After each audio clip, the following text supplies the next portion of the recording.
Hi friends, welcome to my channel. ఈరోజు video చాలా ఈజీగా టేస్టీగా చేసుకునే ములక్కాడ ఎగ్ టమాటో కర్రీ అండి. ఇలా ములక్కాడ కర్రీలో టమాటా వేసి ఎగ్స్ వేసి కర్రీ చేస్తే ఇంకా సూపర్గా ఉంటుంది. మంచి కాంబినేషన్ కూడా. ఇక్కడ నేను కర్రీకి కావాల్సినవన్నీ కూడా తయారు చేసి పెట్టుకున్నానండి. ఎగ్స్ని కూడా బాయిల్ చేసి పెట్టాను. పైన ఉన్న షెల్ కూడా తీసేయాలి. తీసేసాక చూపిస్తాను. అలాగే కర్రీకి కావాల్సిన ఉల్లిపాయలు టమాటాలు అన్నీ కూడా కట్ చేసి పెట్టుకున్నానండి. ఎగ్స్ని కూడా షెల్ తీసి పెట్టేసాను. ఇప్పుడైతే మనం తయారీ విధానం చూద్దాము. ప్యాన్ పెట్టి ఆయిల్ వేసాను. హీట్ అయ్యాక ఎగ్స్ వేసి ఫ్రై చేయాలండి. ఆయిల్ బాగా హీట్ అయ్యాకనే ఎగ్స్ వేసి ఫ్రై చేయాలి. అప్పుడే ప్యాన్కి అంటుకోకుండా ఫ్రై అవుతాయి. ఇలా అన్ని సైడ్స్కి కూడా తిప్పుతూ మంచిగా గోల్డెన్ కలర్ వచ్చేంత వరకు ఫ్రై చేయాలి. చూడండి ఫ్రెండ్స్, ఇప్పుడైతే మనకి ఫ్రై అయిపోయింది కదా. వీటిని ఒక ప్లేట్లోకి తీసుకుని పక్కన పెట్టుకుందాము. ఎగ్స్ని ఫ్రై చేసుకోకుండా డైరెక్ట్గా కర్రీలో కూడా వేసుకోవచ్చండి. అలా కూడా బాగుంటుంది. మేమైతే ఎగ్స్ని ఎప్పుడు కూడా ఫ్రై చేసే కర్రీ చేసుకుంటాము. అందులోకి ఉల్లిపాయ ముక్కలు పచ్చిమిర్చి వేసేసానండి. ఎగ్స్ని కూడా వేరే ప్లేట్లోకి తీసి పక్కన పెట్టేసాను. ఇప్పుడు ఈ ఉల్లిపాయలు పచ్చిమిర్చిని కూడా బాగా వేయించాలండి. మధ్య మధ్యలో కలుపుకుంటూ గోల్డెన్ కలర్ వచ్చేంత వరకు ఫ్రై చేయాలి. మీరు కనుక ఫస్ట్ టైం చూస్తున్నట్టయితే ప్లీజ్ లైక్, షేర్, సబ్స్క్రైబ్ చేయండి. ములక్కాడ టమాటా ఎగ్ కర్రీ మీలో ఎంతమందికి ఇష్టమో కామెంట్స్లో తెలియచేయండి. వెజ్ని ఇష్టపడే వాళ్ళైతే ఎగ్స్ని స్కిప్ చేసేసి మిగతా ప్రాసెస్ అంతా కూడా ఇలాగే కుక్ చేసుకోవచ్చు.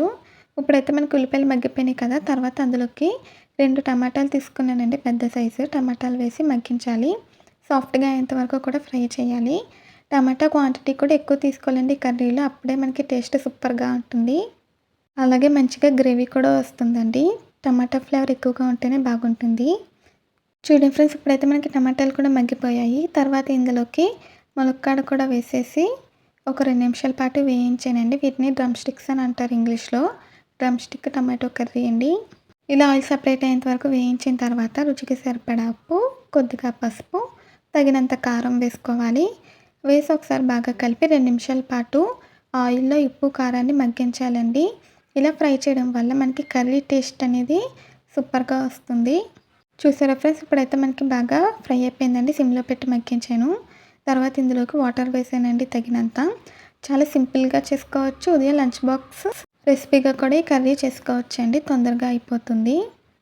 వాటర్ వేసి ఒకసారి కలిపిన తర్వాత ఇందులోకి మనం ఫ్రై చేసి పెట్టుకునే ఎగ్స్ కూడా వేసేసి మూత పెట్టేసి కుక్ చేసుకోవాలి. పొంగొచ్చే వరకు హై ఫ్లేమ్లో పెట్టానండి. తర్వాత లో ఫ్లేమ్లో పెట్టి కుక్ చేశాను. మధ్య మధ్యలో అయితే మూత తీసి కలుపుతూ ఉండాలి. ఇందులో ఉన్న వాటర్ అంతా కూడా పోయి దగ్గరకు వచ్చేసి ఆయిల్ సపరేట్ అయితే కర్రీ రెడీ అయిపోయినట్టండి. మీకైతే నేను దగ్గరకు వచ్చేసాక చూపించాను. చూడండి ఫ్రెండ్స్, ఇలా ఆయిల్ సపరేట్ అయింది కదా. ఇప్పుడు మనకి రెడీ అయిపోయినట్టు. ఒక 2 నిమిషాల పాటు కొంచెం మగ్గించానండి. ఇలా గ్రేవీగా ఉన్నప్పుడు స్టవ్ ఆఫ్ చేసేస్తే రైస్లోకి సూపర్గా ఉంటుంది. అదే చపాతీ రోటీలోకి చేసుకుంటే ఇంకొంచెం దగ్గరికి కుక్ చేసుకోవచ్చు. చూసారా, మంచిగా గ్రేవీతో మనకి ఎగ్ ములక్కాడ టమాటో కర్రీ అయితే రెడీ అయిపోయిందండి. ఈ కాంబినేషన్లో ఒకసారి కర్రీ చేసి చూడండి. సూపర్ అంటే సూపర్గా ఉంటుంది. ఈ వీడియో నచ్చితే ప్లీజ్ లైక్ చేయండి, షేర్ చేయండి, సబ్స్క్రైబ్ చేయండి, కామెంట్ చేయండి. Bye friends.